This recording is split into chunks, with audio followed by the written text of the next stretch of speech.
Eh già, l'evento più visto dal mondo,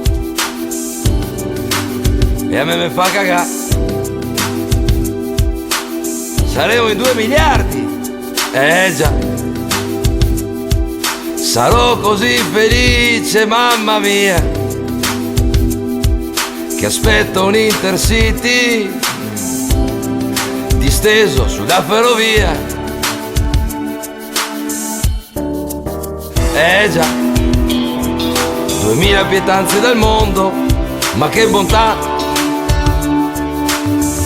E quel caviale e lo champagne che vi vada di traverso, con 1000 invitati, carrozze, Tony Blair che va o non va, c'è un coro per voi dall'Italia, chi vi caga? Camilla che uomo o donna, metà e metà, tra Carlo, Labetti, baroni, confetti, blasoni, corone, in 4 parole ci avete rotto il cazzo. Lady Kate, non ce ne frega un cazzo del vestito che hai, e tuo marito piano piano diventa come Carlo, io lo lascerei. Ci avete rotto il cazzo. Oh,